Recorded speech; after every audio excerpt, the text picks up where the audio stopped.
تو اتنا عرصہ آپ غائب کہاں پہ تھے؟ مطلب کچھ عرصہ بھی آپ ملک سے باہر تھے تو کیا مسائل تھے یہاں پہ؟ آپ کے خلاف کچھ کیسز اور ایسی چیزیں بھی ہوتی رہی کچھ لوگوں ابھی بھی؟ نہیں کیسز تو میرے پہ اس مہینے زیادہ ہوئے ہیں. میرے پہ کیسز زیادہ، میرے کیسز کا گراف ایسے اوپر جا رہا ہے. اچھا ابھی ہونے ہیں اور زیادہ ہونے ہیں؟ جی کیونکہ اب آپ پوڈکاسٹوں میں آنا شروع ہو گئے. پہلے ایک وکیل تھے، پھر 3 وکیل ہوئے، اس وقت 5 وکیل ہیں میرے. اچھا ٹھیک ہے، جو کہ کیونکہ ظاہر ہے ایک وکیل کتنے کیس لڑ لے گا، اوپر سے ہر لیول آف کورٹ کے اندر الگ الگ لائسنس چاہیے ہوتے ہیں وکالت کا بھی. تو مجھے پھر ہر طرح کے آپ کو ضرورت کیا اتنا کچھ؟ ایک بندہ تھوڑا ٹھنڈا ہو کے کر لیتا ہے کام، کے ٹھیک ہے ظاہر فیملی ہے، بچے ہیں. کبھی آپ کے گھر والوں نے آپ کو نہیں کہا کوئی کہ بھائی آپ یہ اتنے مسائل میں پھنسے ہوئے ہیں، اس کے ظاہر ہے گھر فیملی بھی افیکٹ ہوتی ہوگی اس سے؟ جی ہاں یقیناً، مگر اللہ کا کرم ہے، یہ بہت بہترین رزق میں سے ایک رزق ہے کہ آپ کے اپنے بیوی بچے آپ کو سپورٹ کرتے ہوں کہ بغیر خراشوں کے گھر نہ آ جائیں، ورنہ تو صحیح راستے پہ نہیں ہے. اچھا یہ الحمدللہ میرے بچے، میری بیٹیاں، میرا بیٹا اس دن سے بچے ہیں ہم سب کہ جس دن ہم اپنے بچوں کے سامنے شرمندہ ہوں کہ ہم کمپرومائز کر کے آ گئے تھے. اس دن سے بچیں، ہم کمپرومائز کر چکے ہیں، میں بھی کر رہا ہوں، ورنہ اس وقت میں کسی اور ایوان میں کسی اور طریقے سے کوئی اور ٹیکنیک لگا رہا ہوتا. میں نے لیٹ کیا ہے کام شروع. اللہ کی قسم ایک دن انہوں نے پوچھنا، ابھی بچے ہیں وہ بڑے ہوں گے تو کہیں گے کہ آپ کی کیا غیرت میں کمی تھی یا فلسفے میں مسئلہ تھا، کیونکہ کامن سینس کے خلاف ہم جانا شروع ہو گئے ہیں اب. اور غیر مسلم بھی ہمیں گھور کے دیکھتے ہیں کہ یار تم لوگوں کو اپنے گھر میں اپنے بچے نہیں بچانے کا تمہارا کون سا فلسفہ ہے؟ افریقہ کے قبیلے بغیر کسی نبی، بغیر کسی قرآن کے اپنے قبیلے کو بچاتے ہیں. تم لوگوں کے پاس ایسی کون سی کتاب آئی ہے، کون سی ایسی میتھڈالوجی تمہارے پاس آ گئی کہ تمہارے لاکھ بچے وہ مار دیتے ہیں اور تم اپنے محلے میں آ کے اور تم لوگ کچھ بھی نہیں کرتے ہو بلکہ اس کے ساتھ اور ٹائز بڑھاتے ہو. تو یہ ایک ایسا مسئلہ ہے جس میں میرے گھر والے، میں تو چاہتا ہوں میرے گھر والے اس سے بھی بڑی لڑائی کریں. میں تو چاہتا ہوں کہ اللہ تعالیٰ میری دعا قبول کرے، میرے بچے سارے کے سارے اللہ کی راہ میں لڑتے ہوئے اصل میں گولی کھا کے شہید ہوں. اللہ تعالیٰ کرے کہ اللہ کے نبی صلی اللہ علیہ وسلم نے شاہ فرمایا کہ جس کو مرتے دم تک پوری زندگی میں شہادت کی خواہش نہیں آئی وہ منافق کی زندگی رہا اور منافقی کی موت مرا.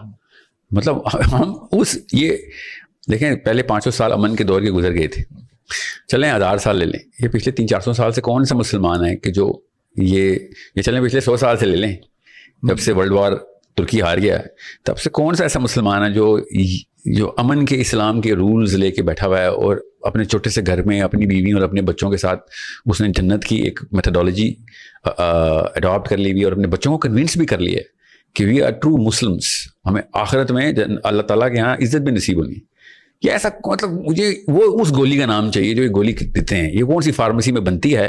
خیر فارمیسی کا تو میں ابھی آپ کو بتا دوں گا کہاں بنتی ہے، مگر ایک عام مسلمان کیسے ایک کنونس کرتا ہے اپنے آپ کو کس بنا کے اوپر کہ اپنے بیٹے کو یا اپنی بیٹی کو یہ دوائی دے رہا ہو کہ this is going, you are on the right path, this is going to lead towards جنہ. حوض کوثر پہ اللہ کے نبی صلی اللہ علیہ وسلم تمہیں مسکراتے ہوئے ملیں گے. یہ مطلب یہ احمق نہیں ہیں ہم لوگ. ہم بزنس میں بڑے تیز ہیں، ہم چوری چکاری میں بڑے تیز ہیں، بڑا IQ چاہیے ہوتا ہے. ہم رشوت میں بہت تیز ہیں، ہم نواز شریفوں میں، زرداریوں میں، عمران خانوں میں اور الطاف حسینوں میں اور فضل الرحمانوں میں بڑے تیز ہیں. ہم اسلام میں بونگا ہونا یہ ہمارا بونگا پن نہیں ہے، وی آر ناٹ نائیو. یہ جانتے بوجھتے ہم کر رہے ہیں. یہ ہم وہ کبوتر ہیں جس نے خود اپنی گردن وہ دابی ہوئی ہے مٹی میں، اس کو پتہ ہے بلی آ چکی ہوئی ہے، آنکھیں بند کی، جی خود آنکھیں بند کی ہوئی اس نے. میں اللہ کی قسم پھر بتا دوں، جو یہ بات سنے گا یہ بہانہ اگلی نسل کے آگے نہ دیں. آپ احمق مریں یا نا اہل مریں، مگر حق بات آ کے پہنچا کے مر جانا، ایٹ لیسٹ یہ کر جانا. کیونکہ اللہ کی قسم بستروں پہ مرنا ہی مرنا ہے. 50 سال بعد مر جانا، آپ نے 100 سال بعد مر جانا. مرنا تو آپ نے ویل چیئروں پہ اسپتالوں میں پھر بھی ہے. یاد ہو نا آپ کو کوئی اور فلسفہ 5-5 ہزار سال کی عمر دیتا ہو، یا تو یہ پرومس دے دیں ہمیں کہ ہاں ٹھیک ہے کچھ تو ملا. آپ کو تو دنیا میں بھی عزت نہیں مل رہی، نہ خدا ہی ملا نہ وصال صنم. جی ہاں، نہ وصال صنم. تو یہ اس پہ حدیث بھی ہے. میں بتاؤں اللہ کے نبی صلی اللہ علیہ وسلم نے شاہ فرمایا تو کہ بدقسمت وہ نہیں جس کو صرف آخرت میں ملی، بدقسمت وہ ہے جس کو نہ دنیا ملی نہ آخرت. اس کا مطلب یہ ہے کہ مسلمانوں کو دنیا فتح کرنا بیسک نیسیسٹی تھی. یہ کسی اور دن یا کسی اور سوال کے جواب میں آپ کو اس کی تفصیل بتاؤں گا. ابھی آپ نے صرف فیملی کا پوچھا ہوا ہے، میں جتنا شکر کروں کم ہے. میری فیملی پوری طریقے سے، اللہ کی قسم روتے ہیں میرے گھر والے بھی، مگر ریگریٹ کے آنسو نہیں روتے ہیں. ان کو یہ غم نہیں ہوتا کہ غلط راہ میں گیا.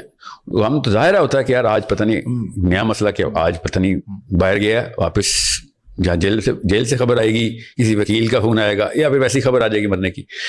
دس is something which should be a lifestyle of a مفتو مسلم. جو مفتو ہوتے ہیں نا, ان کا لائف اسٹائل منیمم یہ ہونا چاہیے کہ ایٹ لیسٹ چیلنج کر دیں آپ. اگر آپ چیلنج نہیں کر رہے تو آپ نے تو اپنی غیرت کا بھی حق ادا نہیں کیا.